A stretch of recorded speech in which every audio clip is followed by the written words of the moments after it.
नमस्कार, बहुत स्वागत है आपका। आप देख रहे हैं यूपी मांगे उत्तर। मैं हूं आपके साथ मृदुल शर्मा। पंचायत चुनाव का मंच तैयार है और इस मंच से जीत का पंच लगाने के लिए हर सियासी दल जोर आजमाइश में लगा हुआ है। समाजवादी पार्टी अपने कार्यकर्ताओं में जोश भर रही है तो कांग्रेस गांव गांव जाकर अपने संगठन को पक्का कर रही है। बीएसपी की नजर अच्छे प्रत्याशियों पर है। इसके लिए मायावती ने अपनी रणनीति बनानी शुरू कर दी है और आपके शहर, गांव, आसपास आप खुद सियासी पंचायत भी देख ही रहे होंगे। तो सवाल यह कि 2022 से पहले क्या पंचायत चुनाव सेमीफाइनल होगा? सवाल यह भी कि पंचायत चुनाव यूपी की जनता का मूड बता देगा। चर्चा करेंगे, खास पैनल हमारे साथ जुड़ेगा। उससे पहले रिपोर्ट देखिए।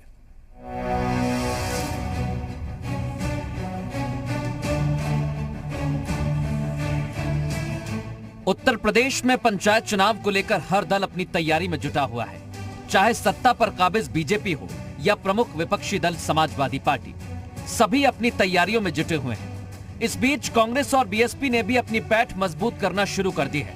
हर दल गांव में अपनी ताकत दिखाकर 2022 के रण में जीत की हुंकार भरना चाहता है। इस बीच अखिलेश यादव अपने कार्यकर्ताओं में जोश भरने के लिए पहुंचे।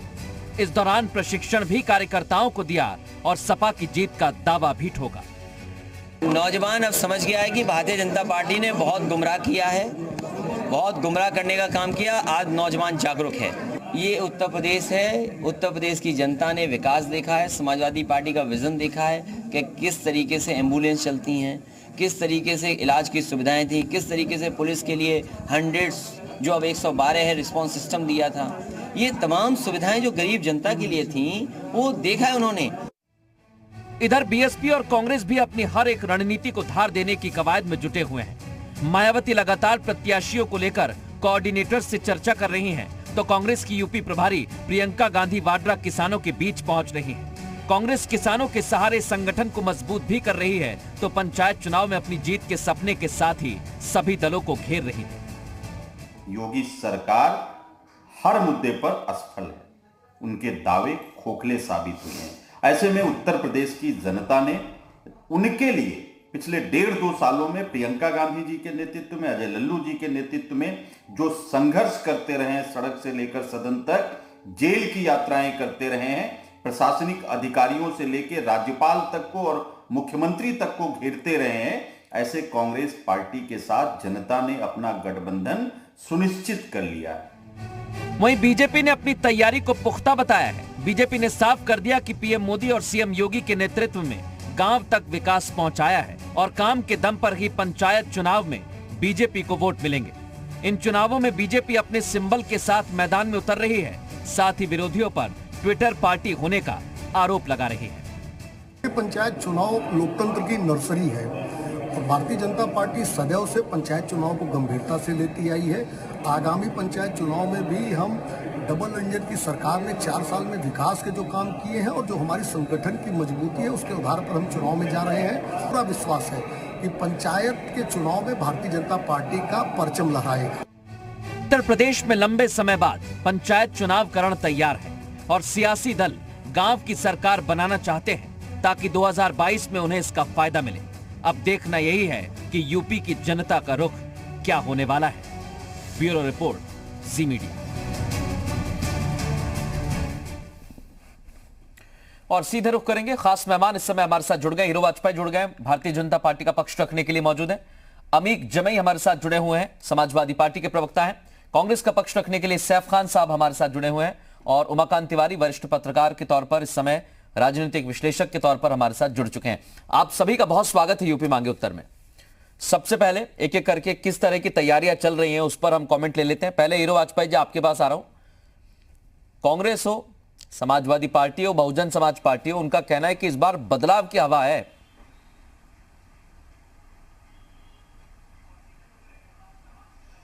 देखिए, लोकतंत्र में हर राजनीतिक पार्टी जो किसी भी चुनाव में उतरती है और वो सत्तारूढ़ पार्टी के खिलाफ इस तरह के बयान देती रहती है। ये उसी तरह का एक बयान है और इसके अतिरिक्त कुछ नहीं। देखिए, भारतीय जनता पार्टी ने इस चुनाव में जो नीचे गांव की सरकार का चुनाव है, पूरा एक इसका डिस्कोर्स ही बदल रखा है।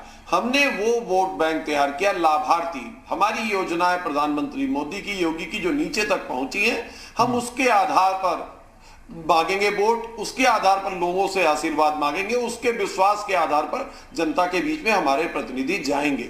जो लोग चुनाव लड़ेंगे उनकी एक साफ सुथरी छवि होगी और वो जनता के बीच अपनी जो योजनाएं हैं सरकार की वो लेकर जाएंगे और उनसे लाभान्वित लोग जाएंगे। ये पार्टियां किसी खास जाति धर्म के वर्ग के आधार पर वोट मांगने जाएंगे। मुझे लगता है उत्तर प्रदेश में हमने डिस्कोर्स बदल दिया। योगी आदित्यनाथ के नेतृत्व में एक ऐसी सरकार चली जिसने पैंडेमिक काल में जनता के बीच में काम किया, जनता के बीच में रही, और बाकी सारी पार्टियां इस आपदा काल में नदारद रही। मुझे लगता है जनता इन सब चीजों को देखते हुए हमें इस चुनाव में भी अपना आशीर्वाद देगी। ठीक है, मैं अपने सवाल आगे बढ़ाऊं उससे पहले सबका एक कॉमेंट ले लेता हूं। अमीक जमई, आपके पास आ रहा हूं। अखिलेश यादव अलग अलग जगह का दौरा कर रहे हैं, खबर यह कार्यकर्ताओं को प्रशिक्षण दिया जा रहा है। कौन सा जीत का मंत्र दे रहे हैं कार्यकर्ताओं को?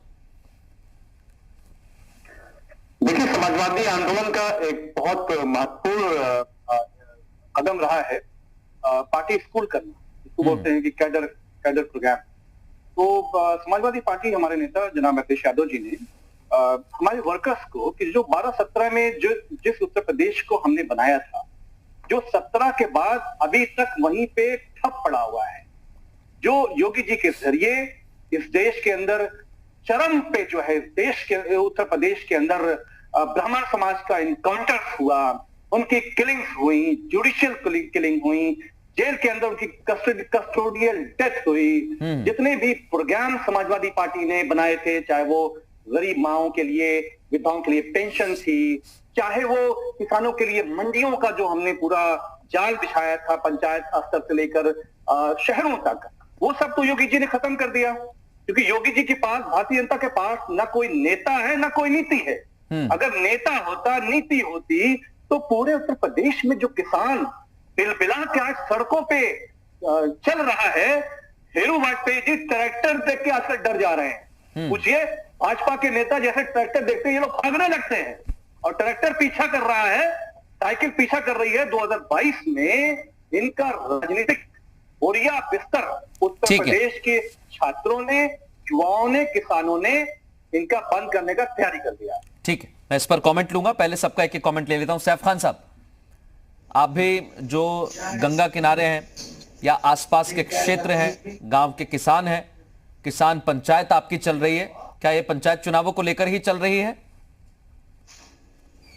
देखिए, एज ए नेशनल पार्टी हमारा फर्ज है कि जो है हम हर इलेक्शन को सीरियसली ले, चाहे वो पंचायत का हो या आने वाला विधानसभा का इलेक्शन जो है उत्तर प्रदेश में, जहां ये एक चीज तो बहुत क्लियर और स्पष्ट है। अभी भारतीय जनता पार्टी के जो प्रतिनिधि बोल रहे थे कि हम मुद्दों के ऊपर लड़ते हैं, तो अगर वो मुद्दों पे इलेक्शन लड़ेंगे तो मेरे ख्याल से एक सीट भी नहीं आएगी भारतीय जनता पार्टी की, क्योंकि जितने काम जो है या योजनाएं मोदी जी की बोले, ये उत्तर प्रदेश की जो योजना है वो आज तक इंप्लीमेंट ग्राउंड स्तर पे हुई नहीं। चाहे वो बेरोजगारी का बोले, जहां 23.5% बेरोजगारी उत्तर प्रदेश में बढ़ गई, जहां आप सुरक्षा की बोले, क्राइम लॉ एंड ऑर्डर का बोले, जहां 45% क्राइम बढ़ गया, महिला सुरक्षा जो है वो कॉम्प्रोमाइज होकर जो है आज 11 से 12 रेप हो रहे हैं, 24% जो है क्राइम महिलाओं के खिलाफ बढ़ चुका है, बड़े और बुजुर्गों के ऊपर 26% बढ़ चुका है। तो कहने का मतलब ये है कि जितने भी वादे और झूठे वादे और जो वो सब कर रहे हैं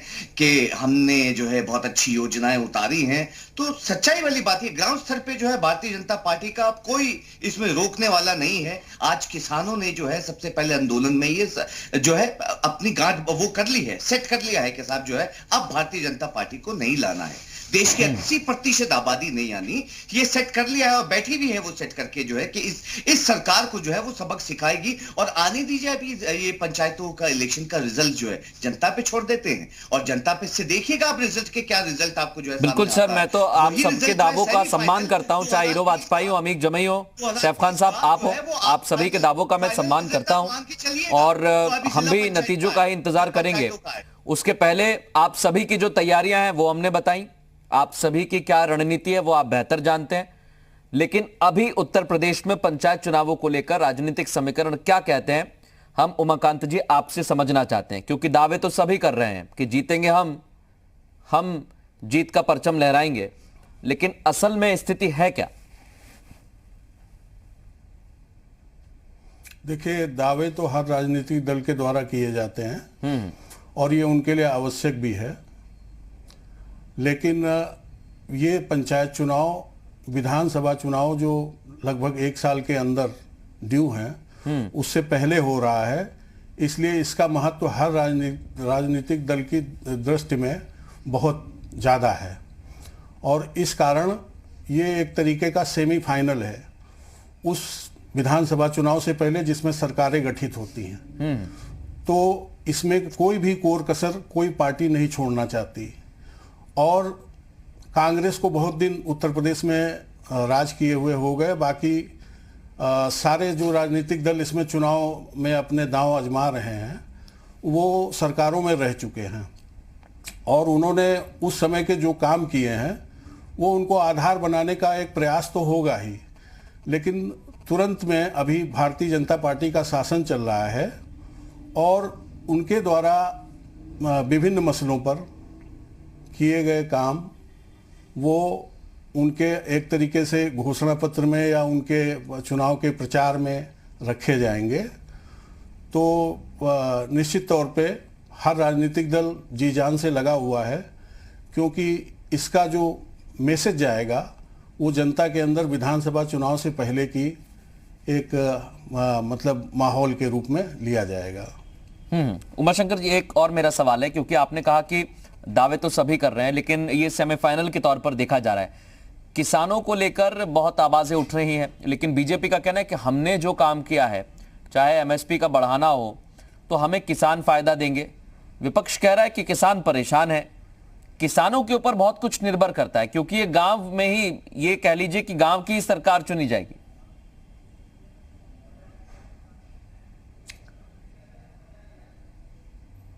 उमाकांत जी। हाँ जी जी, देखिए, निश्चित तौर पे इस समय पूरे देश का ध्यान किसान आंदोलन की ओर है, इसमें कोई दो राय नहीं। और उसमें जो भी घटित हो रहा है वो मतलब प्रदेश क्या पूरे देश की जनता उसकी समीक्षा कर रही है। लेकिन जब इन चुनावों पर जनता अपना मन बनाएगी तो मुझे लगता है कि उसमें कोरोना की महामारी में इस समय की जो वर्तमान सरकार है उसने किस तरीके से तुलनात्मक रूप में और राज्यों से काम बेहतर किया है, और किसान आंदोलन जो है वो जो पक्ष शासक दल का पक्ष है उनका कहना है कि ये आम किसान से जुड़ा हुआ नहीं है, बल्कि इसमें जो कुछ संपन्न किसान या जो इसमें मीडिएशन का काम करते थे और भारी रकमें कमाते थे, ये उन लोगों के द्वारा स्टेज मैनेज्ड एक तरीके का ड्रामा चल रहा है। अब जनता इससे क्या अपना एक्सट्रैक्ट निकालेगी ये देखा जाना है, लेकिन निश्चित तौर पे कुछ न कुछ असर इसका रहेगा। और दोनों तरफ के दावों में जो अपनी अपनी तरफ से कहा जा रहा है वो थोड़ा बहुत असर इसका दिखना चाहिए। ठीक है, मैं हीरो वाजपेयी साहब सबसे पहले आपके पास आ रहा हूं। अमीक जमाई हो या फिर सैफ खान साहब हो, उनका कहना है कि अगर आप मुद्दों पर जाएंगे तो चुनाव हार जाएंगे। किसानों को लेकर नाराजगी है, आपकी सरकार सुन नहीं रही है। देखिए, मुझे लगता है कि नहीं, देखिए अभी उमाकांत जी ने जो बताया किसानों के बारे में, मैं लगता है कि उससे बेहतर जवाब मैं नहीं दे सकता था, और वो एकदम ट्रांसपेरेंट है कि ये कोई भी आंदोलन, सरकार देखिए किसानों से संवाद करने को तैयार है, कहती है आप आइए बताइए इस कानून में काला क्या है। लेकिन कुछ राजनीतिक दल और कुछ और लोग जो इस किसान आंदोलन की आड़ में अपनी राजनीतिक रोटियां सेकना चाहते हैं किसान के कंधों पे बैठकर, वो है। और मुझे लगता है देश में कोई भी सरकार किसी भी तरह की लोकसभा, विधानसभा या पंचायत बिना किसानों के वोट के नहीं बनी है और ना बन सकती है। तो इसलिए ये कहना कि बिना किसान के कोई देश में सरकार बनी तो है, आप ये मानते हैं कि पंचायत चुनाव में साफ हो जाएगी स्थिति, किसानों में नाराजगी है या नहीं है? और बिल्कुल बिल्कुल, देखिए देश में किसान किस तरह सोचता है, क्या करेगा। उत्तर प्रदेश का किसान का विश्वास योगी आदित्यनाथ सरकार पे, उनके द्वारा किए गए कार्यों पर है कि नहीं है। ये चुनाव बहुत ही नीचे स्तर का चुनाव है, गांव का चुनाव है, आम व्यक्ति का चुनाव है, देश की उस जनसंख्या का चुनाव है जो एक बहुतायत से इकट्ठा एक जगह बसती है। तो ये पक्की बात है, मान के चलिए कि जनता का आशीर्वाद जिसको मिलेगा विजयी वही होगा। रही बात कांग्रेस की, वो यात्रा निकालें, गंगा यात्रा या कोई यात्रा, उनकी नाव में ऑलरेडी छेद है 31 साल से किसी भी यात्रा निकालने से वो नाव उबर नहीं सकती, डूबी जाती है। और रही अखिलेश बात यादव, सपा की, अभी आपने कांग्रेस में छेद बताया, अखिलेश यादव कह रहे हैं कि समाजवादियों का इंतजार कर रही है यूपी की जनता, और उस आधार पर कोई भी चुनाव वो नहीं जीत सकते। जी, अखिलेश यादव कह रहे हैं समाजवादियों का इंतजार कर रही है उत्तर प्रदेश की जनता। आ रहा हूं सैफ खान साहब, एक सेकंड आ रहा हूं। यादव ठीक कहते हैं, जनता लगातार उनका इंतजार इसलिए कर रही है कि जो व्यक्ति आपदा काल में लोगों के बीच में नहीं निकला, जिसका किसी सामाजिक सरोकार से मतलब नहीं रहा, जो ट्विटर से पार्टी चला रहे, ये सब वो राजकुमार है जिनको थाली में परस के सत्ता दी गई थी, इन्होंने गंवा दी। ठीक है, अब आपने दोनों पर सवाल उठाए हीरो वाजपेयी साहब, उम्मीद करता हूं उन्होंने आपको सुना है, आप भी उन्हें सुनेंगे। अमीक जमई भी आपकी बात पर कुछ कहना चाह रहे हैं और सैफ खान साहब भी। पहले अमीक जमई आप कह लीजिए, आप बड़ी देर से हाथ उठा रहे हैं। उनका कहना है कि हाँ इंतजार कर रही है जनता, आप ट्वीट ही करते रहेंगे, जनता के बीच में नहीं जाएंगे तो इंतजार ही तो करेंगे। मृदुल, मैं बहुत गांव की बात कर रहा हूँ। ये जो चुनाव है ये बिल्कुल गांव के, ग्रामीण उत्तर प्रदेश का चुनाव है। मैं अभी करीब 18 दिन जो है जौनपुर में अपने गांव में रहकर आया और बहुत आसपास मैंने वहां पे देखे सारी चीजों के क्या हालात है।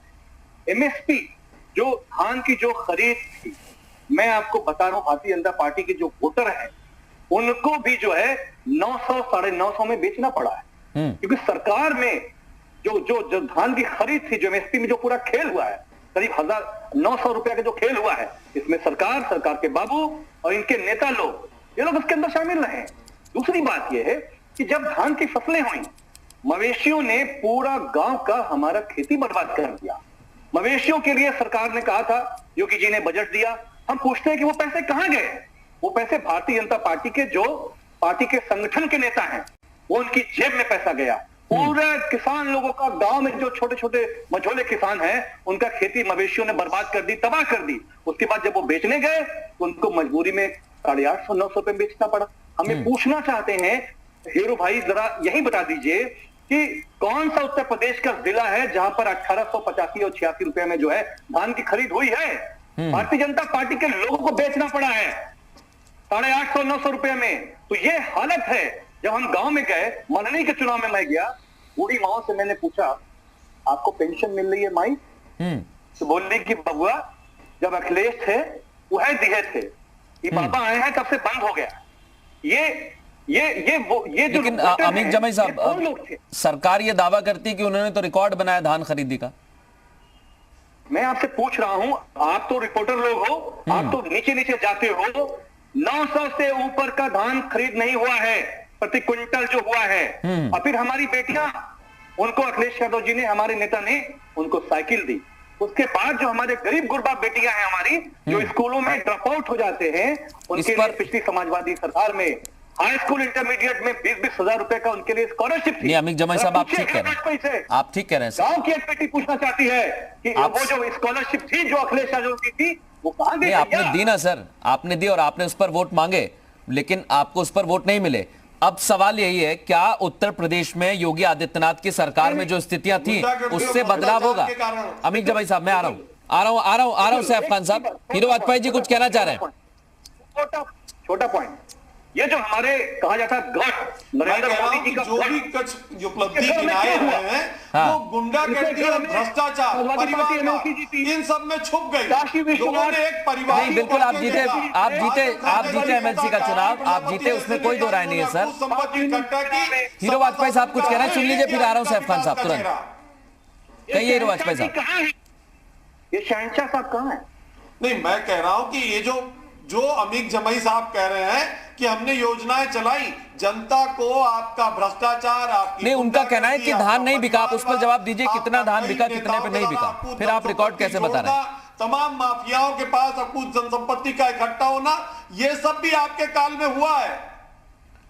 वो धान को लेकर पूछना है, सवाल पूछो। अरे धनवा पे बताइबा, ए हीरो भैया, तो धनवा बता कितने में बिकल? धानों पे एमएसपी कितना मिला तो बता दें हमारे गांव के लोगों के। धान की खरीद सर्वाधिक हो गई। अगर पैसे पे नहीं हुई तो आप कहां, आपका एक सबूत हो जो बता दीजिए कि धान अगर सरकार ने खरीदा और वो कम पैसे में खरीदा, एक रसीद आप लाकर दिखा दीजिए कि धान की खरीद इससे कम में हो गई हो, सरकार ने की हो। केवल टीवी पे बैठ के आरोप लगा देना। ठीक है, देखिए एक और स्थिति में क्लियर करना चाहता हूं, क्योंकि लगातार हीरो वाजपेयी साहब आपने दावा किया कि हमने जो तय एमएसपी उस पर खरीदा। अमीक जमई साहब आरोप लगा रहे हैं। सैफ खान साहब की पार्टी किसानों के बीच में जा रही है। सैफ खान साहब, हीरो वाजपेयी कह रहे हैं कोई रसीद दिखा दीजिए। आपको भी लगता है कि एमएसपी नहीं मिली है? नहीं, सबसे पहली चीज जो है, ये भारतीय जनता पार्टी तो वही पार्टी है ना, जुमलेबाजी करने से मानेंगे कोई ना, उनके प्रतिनिधि मानेंगे जो चैनलों पे बैठते हैं। 2014 से आपको उनकी जुमलेबाजी याद दिलाता हूं। 50% मूल समर्थन देंगे, लोन माफ करेंगे। जीतने के बाद ही जो है 2014 का इलेक्शन जीतते ही सरकार ने हलफनामा जमा कर दिया। साहब, ये तो सिर्फ हमारी चुनावी घोषणा थी, हम इस सरकार की बात कर रहे हैं। आते ही उत्तर प्रदेश में कहा था 36,000 करोड़ जो है किसानों के लिए लोन के लिए माफ करेंगे। 70,000 से ज्यादा किसान हैं उत्तर प्रदेश में जिनको 1 पैसा, 2 पैसा, किसी को 2.5 पैसा जो है माफ करके लिस्टों में नाम डाल दिए कि ये पैसा माफ किया है इनको। ये वो सरकार है। और मैं अभी राजनीतिक एक्सपर्ट भी जो बोल रहे थे, 200 से ज्यादा किसान जो है सड़कों के ऊपर जो है मर चुके हैं ठंड के मारे, या कुछ लोगों ने जो है सुसाइड भी कर लिया है इस सरकार को दिखाने के लिए। ये सरकार, ये जनता जो है ना 80% यानी किसान जो है गांव में इस इलेक्शन में रिजल्ट जरूर दिखाएंगे, जो आपने बाद में एक्सेप्ट किया। फिर बात आती है कि वो जो बातें हो रही हैं, मैं आपको 2017 का ये बजट दिखाता हूं साहब, जो है एक एक करके बात करते हैं। 142 करोड़ स्कॉलरशिप 10वीं क्लास के लिए दे दी इस सरकार ने। 50 करोड़ फ्री वाईफाई देंगे पूरे स्टेट में, दे दिया। और डिग्री कॉलेज को अलग से 50 करोड़ का प्रावधान निकाला था, डिग्री कॉलेजेस को फ्री वाईफाई देंगे, क्या दे दिया। 300 करोड़ अब तो ठंड इस साल की भी चली गई जो है। मैं कहना चाह रहा हूं, जो बच्चों को क्या स्वेटर और मोजे दे दिए, वैसे ही जो है 2,800 करोड़ सरकार के मंत्री दावा करते हैं कि वाटर का जो है, सरकार के मंत्री दावा करते हैं कि स्कूल में जो वादा किया वो पहुंचाया गया। पूछ रहा हूं, सुनिए मृदुल जी, मैं तो उनसे पूछ रहा हूं। हाँ। साफ पानी का आपने प्रावधान के लिए बजट निकाला है, ये 2017 का बजट बता रहा हूं। उसके बाद जो है कितना पानी दे दिया जरा ये बता दीजिए। ठीक है। उसके बाद जो है 3,975 करोड़ का था रोडों। आपने सवाल पूछे, मैं जवाब ले लेता हूं। आपने सवाल पूछे हीरो वाजपेयी साहब, जवाब दे दीजिए। उसके बाद उमाकांत जी आपके पास आ रहा हूं। उनका कहना है 2017 में जो वादे किए वो पूरे हो गए क्या? देखिए, स्कॉलरशिप दे दिए क्या 10वीं क्लास को? देखिए, ऐसा है कि 2017 में हमने वादे किए, स्कूल की चर्चा करते हैं और कहते हैं स्वेटर और वो जूते नहीं पहुंचाए। देखिए, पहुंचे अवश्य हैं, इसीलिए कभी कभी कहीं कहीं किसी जिले में कमियों की खबरें छपी कि वहां स्वेटर इस तरह बटा, वहां जूते की साइज छोटी बड़ी हो गई। अगर हमने बांटे ना होते तो मुझे नहीं लगता कि अखबार और टीवी में हेडलाइंस होती कि जूते का नंबर नहीं मिला, स्वेटर की साइज छोटी हो गई। कई जगह तो फटी हुई भी स्वेटर बिकी ना सर। सबूत है कि कहीं कहीं कमियों की चीजें भी सामने आई हैं। सर, कई जगह फटी हुई स्वेटर बटी, आपको मंत्री बदलना पड़ा। नहीं, देखिए, कहीं जहां कमियां हुई, मैंने बताया ना, अगर यदि हमने काम नहीं किया, प्रशासनिक मशीनरी की कहीं ढील थी तो वो वहां पूरी कस के की गई। और जो भी कमी रही उत्तर प्रदेश में योगी आदित्यनाथ की सरकार में, जो भी व्यक्ति ढीला रहेगा उसको पेंच कसे जाएंगे, चाहे प्रशासनिक मशीनरी हो, भारतीय जनता पार्टी का मंत्री हो, कोई हो। जो काम दिया गया जनता के हित में, जनता ने जो हम पर विश्वास और आशीर्वाद जताया, ठीक है। अच्छा, मैं उमाकांत जी के पास जा रहा हूं। उमाकांत जी के पास जा रहा हूं। हीरो वाजपेयी साहब कह रहे हैं हम जीते हैं। सैफ खान साहब, आपने पूछा कि स्वेटर बटे कि नहीं बटे, जूते बटे कि नहीं बटे। उन्होंने कहा कि अगर हम बांटते ही नहीं तो छोटा बड़ा कैसे बांट देते।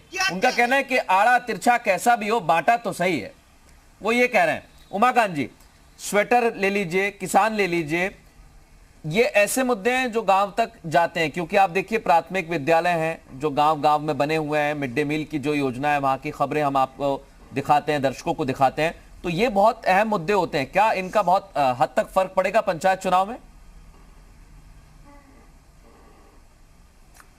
नहीं, फर्क देखिए, गांव के, कहिए, सुन रहा हूं मैं सर। आप गांव के अंदर जो मुद्दे प्रभावी होंगे, जी, गांव के अंदर जो मुद्दे प्रभावी होंगे, हाँ, उनमें जो केंद्र और प्रदेश सरकार ने, डबल इंजन की सरकार अपने को कहते हैं, जो भी उनकी स्कीम्स हैं, योजनाएं हैं, जैसे मान लीजिए उज्ज्वला योजना है, ये भी गांव से संबद्ध है। सबसे ज्यादा लाभार्थी जो है गांव के स्तर पे हुए उसके मिलेंगे। और जैसे पीएम आवास योजना है और स्कूलों का प्रबंधन है, अब इनमें और जो टेक्नोलॉजिकल एक मतलब तेजी लाकर जिस तरीके से पैसे को डायरेक्ट जो है वो अकाउंट्स में देने का काम है। मैं समझता हूं लेकिन उमाकांत जी, हम ये स्कूलों की चीजें जो चर्चा है, कर रहे हैं वो आम और मतदाता 2015 को का एक ऐसा आंकड़ा बताता है जो हम सबको शर्मसार करता है। ऐसे पंचायत में लोग पहुंच गए थे जो अपना नाम लिखना तक नहीं जानते थे, ऐसे प्रधान भी चुन लिए गए।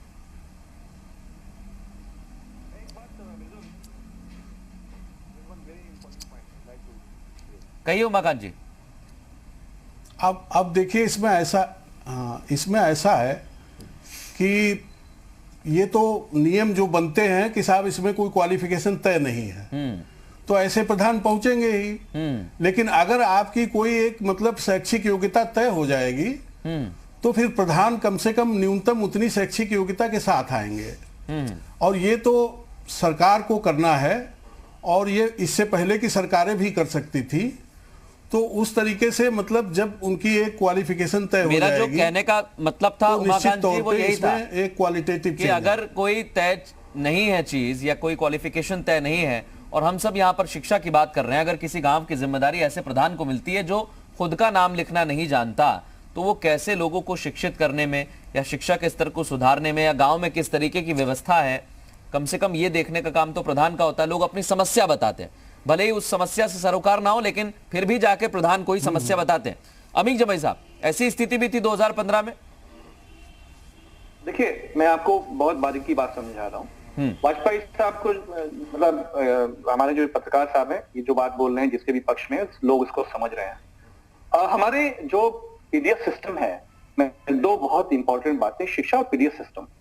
पीडीएस सिस्टम में जाहिर सी बात है कि जिस तरह की भुखमरी, कुपोषण हमारे उत्तर प्रदेश में व्याप्त है, उसमें पीडीएस सिस्टम एक बहुत बड़ा मदद करता है लोगों को भूख से मरने से, है ना। लेकिन पीडीएस सिस्टम में आज आप देख लीजिए कि ना उनको वहां पे चावल मिल रहा है, ना वहां पे तेल तो खत्म कर दिया, चीनी भी आपने खत्म कर दी। तो हमारे गांव का जो ग्रामीण जीवन है वो पूरा जो है जहन्नम योगी जी ने बना दिया है। दूसरा जो शिक्षा की बात है, समाजवादी पार्टी की जब सरकार थी तो हमने पूरे स्कूलों में जो टीचर्स की कमियां थी, हमने उस कमियों को पूरा किया। आपने बोला कि यादव भर दिए, मुसलमान भर दिए, फला भर दिए, ढका भर दिए, लेकिन टीचर्स हमारे यहाँ उस वक्त रखे गए। उसके बाद प्रेरक की नौकरी गांव में रखी गई कि बच्चों को स्कूल तक ले आया जाए। जिस दिन योगी आदित्यनाथ जी उत्तर प्रदेश के मुख्यमंत्री बने, उन्होंने इन सारी पोस्ट को वहां पे खत्म कर दिया।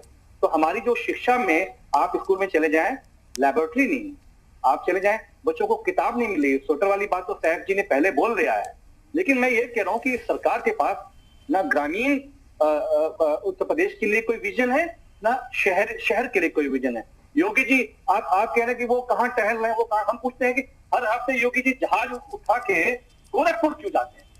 उत्तर प्रदेश गोरखपुर है। और ये आपने पढ़ाई लिखाई की बात की, क्वालिफिकेशन की, कैसे कैसे लोग इस देश के अंदर मुख्यमंत्री बन जा रहे हैं, कैसे कैसे लोग इस देश के अंदर प्रधानमंत्री बन जा रहे हैं? है कोई योग्यता? क्या है योग्यता? और अच्छा, मैं जवाब ले लेता हूं, कुछ कहना चाह रहे हो? कहिए हीरो वाजपेयी साहब, एक एक करके सैफ खान साहब आ रहा हूं मैं, इसके बाद नाम बदल के सैफ खान साहब आ रहा हूं, समय दूंगा मैं, निश्चिंत रहिए। 2 मिनट दूंगा, 2 मिनट सर। हवाई पट्टी तो नहीं बना दी सैफई में, हीरो हीरोइनों का डांस तो नहीं करा दिया सैफई में, एक परिवार के लिए सब कुछ सैफई में बना दिया गया, ऐसा तो नहीं किया ना योगी जी ने? पूरे उत्तर प्रदेश को बिजली दी, कोई वीआईपी जिला नहीं रखा, उसको बना दिया जिसकी डिग्रियों पे सवाल है, जो खुद पढ़ी लिखी नहीं है, वो अपनी डिग्रियों पे सवाल लेके देश की पढ़ाई लिखाई की मिनिस्टर बनती है। ईरानी जी, स्मृति ईरानी जी, देखिए हिंदुस्तान का संविधान इजाजत देता है कि अभी आपके सामने शिक्षक और एमएलसी चुनाव स्नातक हुए, लड़ने वाला अंगूठा छाप हो सकता है, लेकिन वोट डालने वाले शिक्षक और स्नातक होंगे। शिक्षक चुनाव में शिक्षक होना जरूरी नहीं और स्नातक चुनाव में स्नातक होना जरूरी नहीं। देश के संविधान ने वो रचना की है, उसका नहीं सर देखिए, हम ये नहीं कह रहे कि किताबी शिक्षा बहुत जरूरी है, लेकिन कम से कम अपना नाम लिखना तो जाने, इसलिए मैंने ये मुद्दा उठाया क्योंकि हम स्कूलों की बात कर रहे थे। जी अमीक जी, वन वेरी इम्पोर्टेंट। मैं आ रहा हूं सैफ खान साहब, इसके बाद तुरंत आ रहा हूं। कांग्रेस के एक बहुत बड़े नेता हुए के कामराज, वो पढ़े लिखे नहीं थे, लेकिन के कामराज की योजना चली कांग्रेस की। केवल पढ़ाई लिखाई जनता के बीच में एक मिनट लड़िए मत। मैं सैफ खान साहब, देखिए हीरो वाजपेयी साहब और सैफ खान साहब, मैं दोनों को बता दूं, बड़ी लंबी फहरिस्त है सर। आप लोग अपनी भी नेताओं की डिग्री ढूंढेंगे या कुछ ढूंढेंगे तो नहीं मिलेगा, लेकिन मुझे उस पर चर्चा नहीं कर रही। मैं आ रहा हूं सैफ खान साहब। अमित साहब आप कहिए। मैं आ रहा हूं सैफ खान साहब, दे रहा हूं समय, एक सेकंड कहिए अमित जी कहिए। अगर पढ़ाई लिखाई का मामला हो, विजन का मामला हो कि देश के अंदर माननीय अखिलेश यादव जी से काबिल और विजनरी इंसान कोई नहीं है। मैं हीरो वाजपेयी जी से एक सवाल पूछना चाहता हूं। आप ब्राह्मण समाज का प्रतिनिधित्व करते हुए भारतीय जनता पार्टी में बैठे हो। योगी जी ने चुन चुन कर ब्राह्मण समाज को क्रिमिनल बना के, माफिया बना के गोली मारी। यूनाइटेड नेशन ने आवाज उठाया, पाकिस्तान की आवाज नहीं उठाई। मैं बिल्कुल मैं इस पर जवाब लूंगा। कभी भी धर्म विशेष के यही सवाल है, ये विधानसभा में भी चर्चा का विषय रहा। अमीक जमई साहब आप वहां पर मौजूद होंगे, आपकी पार्टी के नेता वहां पर मौजूद होंगे। उन्होंने कविता के जरिए कहा जाति जाति। आपको पता है दिनकर साहब की कौन सी कविता उन्होंने पढ़ी और किसको कायर और क्रूर बताया। मैं उस पर जवाब लूंगा। सैफ खान साहब कुछ करें। सैफ खान साहब कहिए अब अपनी बात। देखिए सच्चाई वाली बात यह है कि हमारे देश में अभी जो है पढ़ाई लिखाई की बात हो रही थी। सबसे पहले जीडीपी कंट्रीब्यूशन देख लेते हैं। हमारे देश में पढ़ाई लिखाई पे कितना जीडीपी कंट्रीब्यूशन था, जरा मैं चाहूंगा कि हमारे भारतीय जनता पार्टी के जो प्रतिनिधि हैं वो बता दें। और आज कितना कंट्रीब्यूशन दे रहे हैं जीडीपी पे जो है एजुकेशन के ऊपर। प्लस 4% सेस लगा के उसे और महंगा कर दिया गया। प्लस जो अभी मैं स्मृति ईरानी जी का बता रहा था, देश के एजुकेशन मिनिस्टर रही हैं, जिनकी डिग्रियों पे बहुत बड़ा सवाल है ना। हमारे प्रधानमंत्री पे भी है वैसे तो। और बहुत शर्म की बात है कि ऐसी चीजें हमारे देश में होती हैं। जो एजुकेशन मिनिस्टर है हमारे देश के, उनकी डिग्रियों पे सवाल जो है, और जब ये बात उठती है तो उनको किसी और मंत्रालय शिफ्ट कर दिया जाता। खैर बहरहाल मैं इनसे पूछना चाहूंगा कि जैसे एजुकेशन की अभी बात कर रहे थे, एजुकेशन पर मैं ये तक बताना चाहूंगा आपको, ग्रांट कमीशन जो यूनिवर्सिटीज को देखता है, जहां 10,000 करोड़ का प्रावधान था उनका, उनको काट के 4,000 करोड़ का कर दिया गया। एजुकेशन के ऊपर जो जीडीपी कॉन्ट्रीब्यूशन जो पैसा डालती थी गवर्नमेंट जो है, उससे जो है आपने कम करके जो कर दिया। ये तो आपकी पढ़ाई और लिखाई के ऊपर जो है फोकस है। और आप कहते हैं कैसे। सच्चाई वाली बात यह है कि भारतीय जनता पार्टी की बहुत हीरो वाजपेयी साहब लिस्ट है, क्रिमिनल्स तो हैं। मेरे पास थोड़ा समय नहीं है, मैं जवाब लेता सैफ खान साहब और अमीक जमई साहब, लेकिन समय मुझे इजाजत नहीं देता है। बहुत शुक्रिया आप सभी का चर्चा में शामिल होने के लिए। माफी चाहूंगा नहीं आ पाया। एक छोटा सा